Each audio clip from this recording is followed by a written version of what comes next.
Welcome to CBS Eye on Money. I am your host, Jill Schlesinger. It is our first live show for 2022. It's very exciting. Mark Talercio is joining me. He is the co-host. He's the executive producer. Hi, Mark. How are you? Happy New Year. Happy New Year again. We have many shows, so Mark and I have done this little rigmarole for each show. Any New Year's resolutions, Mark? Resolutions? No, I think we touched on this earlier or at the end of last year. I just want to try and eliminate some of my grazing that I tend to do walking around the house all the time. Yeah, I had to get my eating under control. I the month of December, I just tossed out. I just got to be a little bit better about that. Are you back on the bike yet? Yeah, I did one yesterday. I'll do one probably later today. Have you ever done any of Christine's climb rides? No. Oh my God, killer. Unbelievable killer rides. I'm not very good with the high resistance. I like the resistance. Then you should she has 60-minute climb rides. They're insane. In the saddle or out? Both? She'll let you do whatever you want to do. You know, she never gets out of the saddle because she's a racer. I just got her wedding invitation also. I'm very excited about that. Her save the date. So if anyone doesn't know, Mark and I both love Peloton, and one of the instructors is a friend of mine. And this is who I'm talking about, Christine Dercole. So she's getting married, and maybe that's something you might want to do. Put that on your to-do list for 2022, Mark. Get married.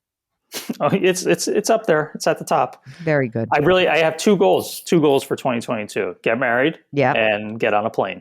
Wait a minute. What about get married, get on a plane, and get a new house? That's not this year. That's not this year. Okay. I got you. All right, good. I'm glad to know. I don't really have any big resolutions. My big thing is that I want to grow this show, Eye on Money. We have many people who listen to our Jill on Money show, but the beauty of Eye on Money is you get to have Mark also, which is so exciting.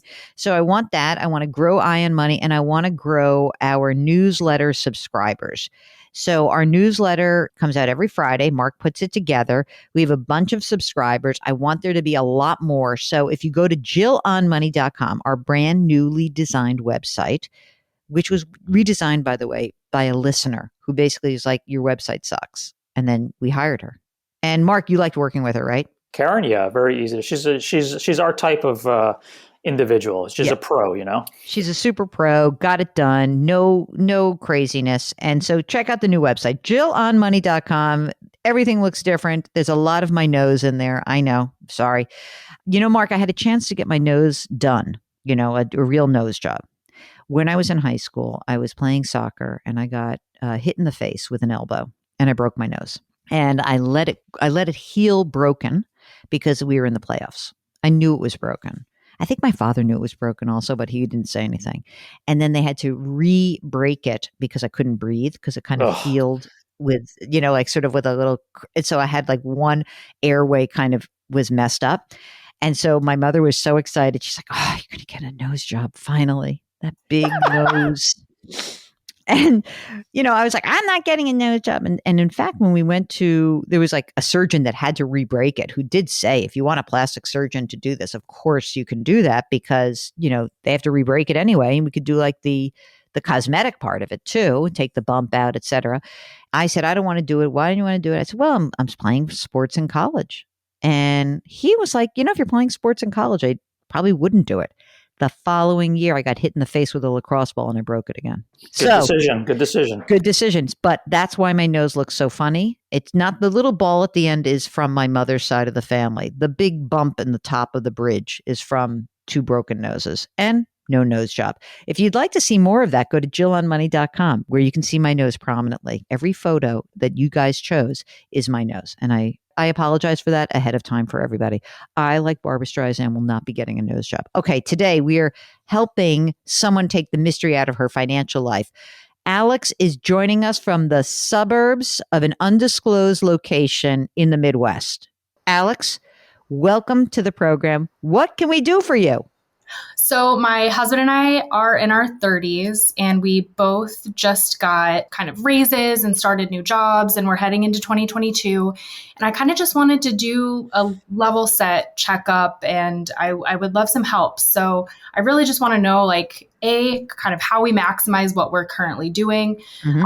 And B, we're hoping to move within a year. We kind of have a move coming up. We're moving to a little bit bigger city, higher cost of living. And I just want to make sure we're okay for that. Okay, that sounds great. So let's do a rundown. So you said you're in your 30s. How much do each of you earn? So together we earn about $240,000 a year, and then there are some bonuses and things that come into play. So we usually hit about 270-ish. That's great. And are you both using retirement plans through each of your employers? We are, yeah. So I've been maxing mine out for a while, and then my husband just started maxing his out last year. And so we max out. I have a 401k. My husband has a 403b, and I recently switched over to the Roth option for mine. Oh, great. How much money is in each of your plans total? About.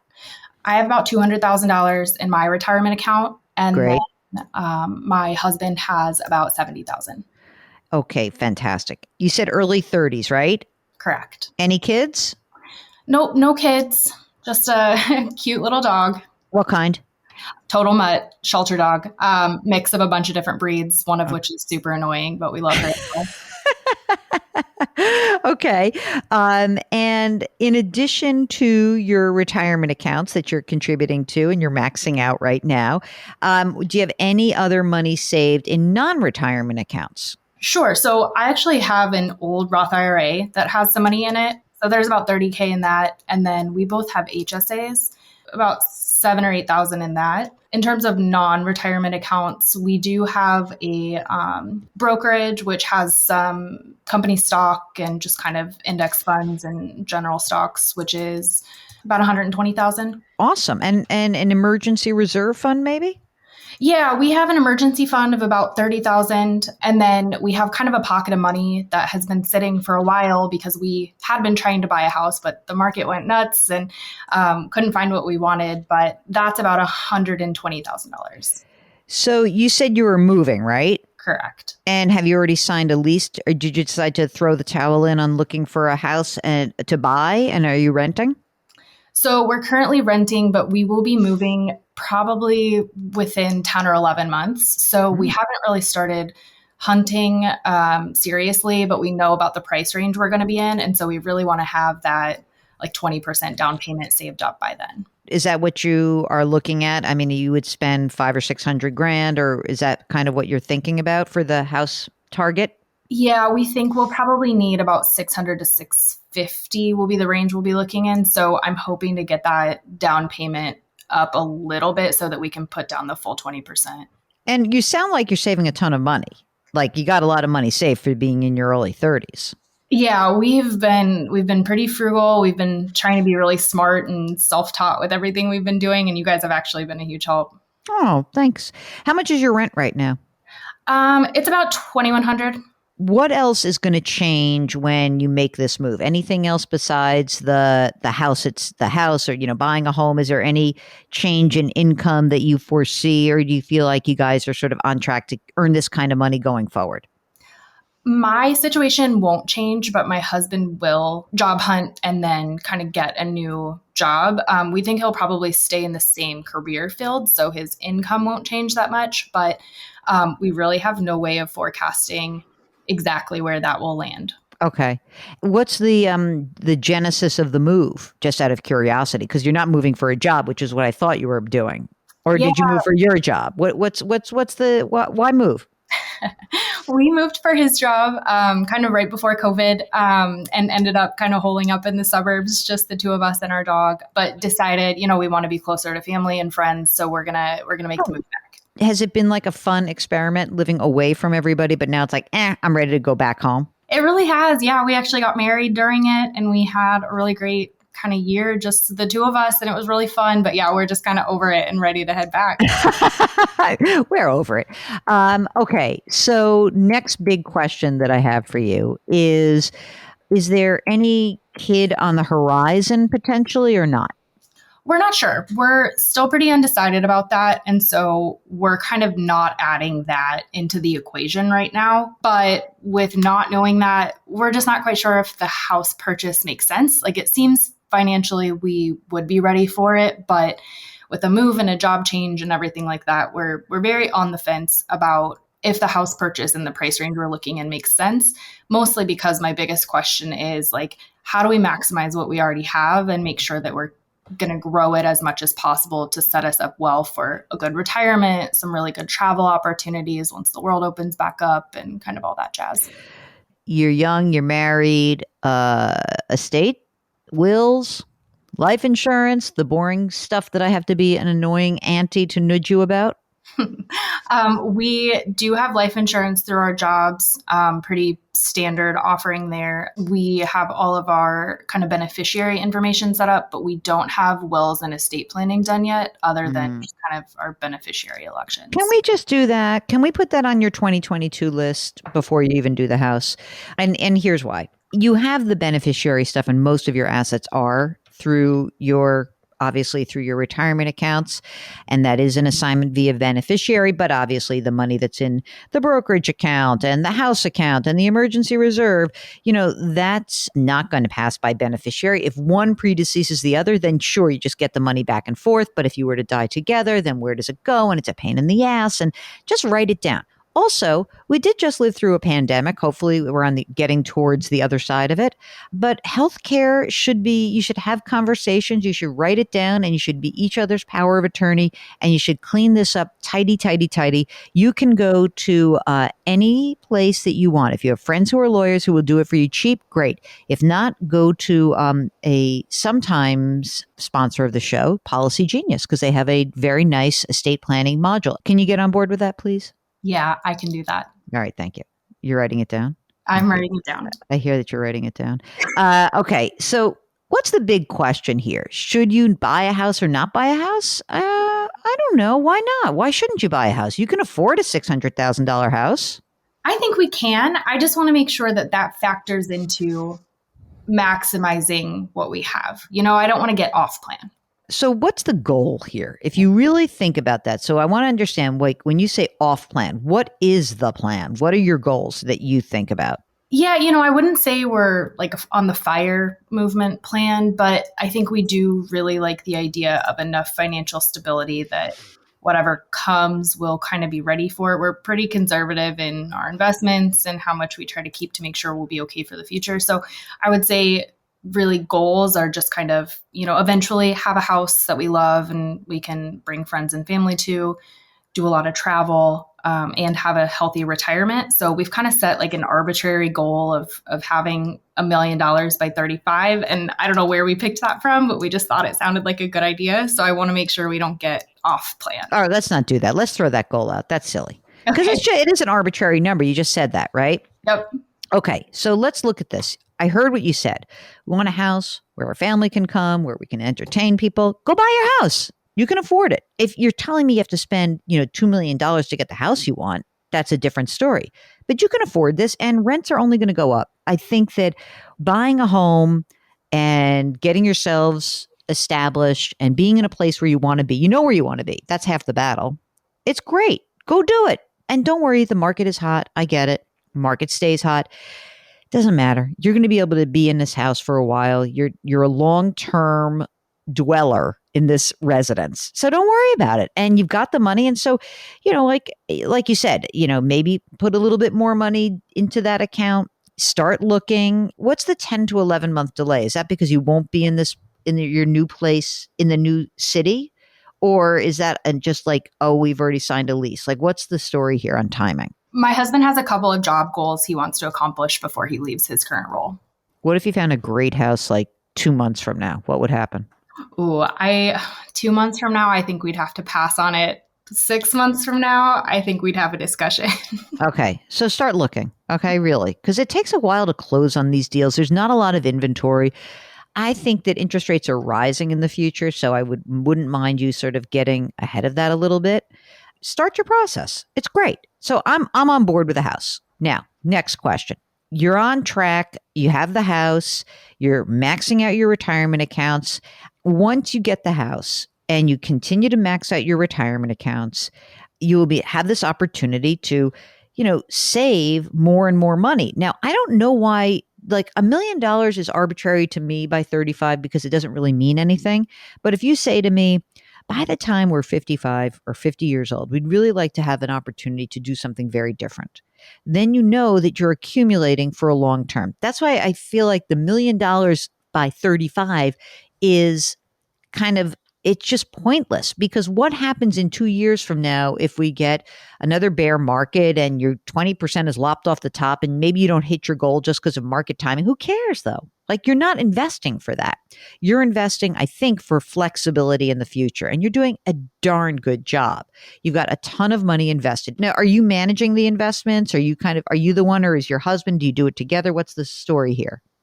Yeah, we do it together. I would say I manage them more so. Like, I would say I quarterback them. But one of my concerns is, like, we have a lot of accounts. So I think I'm doing it correctly and I think we're set up well. But the like firms that we have them at, we're doing it all ourselves. We don't pay any brokers or anything like that. We have a couple of robo like Betterment for HSAs and things, but I don't know if in the next year I need to focus on consolidation, simplification, or if it's been working well and I just kind of need to kind of let it ride. I feel like a lot of the arbitrary 1 million by 35 was just setting a really near-term goal that we could work towards. Okay, my near-term goal for you guys is estate planning is number one and buying your house is number two. Okay. That's how I would reorder that. You want to move your old Roth into your current Roth? Can you do that? I don't know. I have an old Roth IRA that I started right out of college, which is with E-Trade. And then I have a Roth 401k, which is with Fidelity, but I don't know if I can roll those together. Mark, what do you think? Can they do that usually or not? Usually, if it's Roth going into Roth, it depends on the plan administrator. You should just check with them and see if you can do it. Yeah, I would just do it to consolidate. What the hell? I mean, it's not like E-Trade's so great. It's fine. It's Morgan Stanley now, right? So it's fine. And if you can roll it, great. It makes a consolidation, makes it a little bit easier. The HSAs at Betterment kind of runs on that robo platform. Your 401k and Fidelity, how are you investing the money, the 200 grand or so? So I have an old 401k because I just changed jobs this fall, which is with T. Rowe Price, and that's invested in Target Date Fund. And then I had already maxed that out for the year by the time I switched jobs. So now that it's 2022, I'll start investing in my Fidelity Roth 401k, and that'll be Target Date Funds as well. So you have an old 401k. Is that the mostly 200-ish? Yeah, that's the 200,000. And then my Fidelity is zero because I had already. I gotcha. That's your new one. I gotcha. Okay. I would try them again, see if you can move the old one into the new one. I would too. I would try to just consolidate that because it's just like a lot of stuff to keep track of. Mark is very into this. Like, I want consolidation. It is easier. Where's the brokerage account held? So the brokerage is with E-Trade, and that's really only because that's where my stock, my company stock was as well. So I just kind of put everything there to keep it together. Do you like using E-Trade? Is it fine? The platform's good, right? It's fine. Yeah. I feel like having all of my accounts in one place is the most beneficial part of it. So I like the idea of rolling the 401ks together at least, so I'm not managing 5 different platforms. I feel like you have a little bit more money than the sort of generalized need for like Target Date Fund, except that some of the account values are small. That might be a pain in the neck for you. But like in general, just stick to your index funds. You know, the money that you have in the retirement account, is it more aggressive than the brokerage account allocation? The retirement accounts are kind of the typical 90-10 split. The brokerage account, I would say 75% of it is index funds, and then the rest is kind of like fun and play money. And then we have a tiny crypto account socked away just for play money as well. How much is in the crypto account? Like 12,000. All right. I feel like you guys are in good shape. Mark, is there anything that you want to add to this? No, I think the big takeaway from me is really consolidation, try and get the 401ks together. Your description of the brokerage account, I don't know, it sounds like maybe it can use a little cleaning up. I'm not sure exactly what's in there, but I mean, just try to keep it as easy to manage as possible. That's what I would say. If you can do that, then certainly I think that you'll just be very happy to have had that all cleaned up. It's just easier for you, right? I mean, there's no magic here, right? It's simply, for me, it's like what makes your life easy. That's all I care about. And if you feel like, okay, my life is fine, I got it, this is easy peasy, great, fine. But if you can clean it up a little bit and make it even easier, great, even better. That's what I would do. So every month, Alex, are you guys dumping money into the brokerage account? So yes, we actually live on quite little. And so we have a lot left over every month. And that was going to be one of my next questions is like, where's the first place you would put that? If we're already maxing out 401ks, we can't contribute to a Roth outside of Roth retirement. Would you just plug that into the brokerage account, considering we're like nearly there for our down payment fund as well? Yeah, I mean, yeah, get the down payment fund. But I mean, as things stand right now, you could both technically do backdoor Roth IRAs if you wanted to. True. Neither one of you has an existing IRA account, right? I have that old Roth IRA from when right. But not a standard IRA, no. Yeah, so you could both do backdoor Roths pretty easily. I think that's a good idea, especially because you have brokerage account money already. So I would do that also, as long as it lasts. Although I would probably wait to see what happens with Build Back Better. Right. Oh, come on, really? Well, I mean, who knows if it passes and they say, oh, it's retroactive. Well, yeah, you could, and you could do it at the end of the year anyway. Yeah, you can do it anytime this year. So that's a good idea, though. We'll wait. Okay. I'm not hopeful for that, by the way, Mark. I hope you're right, because I want to do my backdoor Roth this year. Oh, all right. But I think that there are some other good parts of that are going to get buried. Anyway, all right. What else do we got for you, Alex? Anything else that we haven't hit? There's one other thing. So I do have an employee stock purchase plan through my work. Is buying into that, considering our current situation, the right thing to do? It feels like one more kind of maximization vehicle that we could be using. How much money is in company stock right now?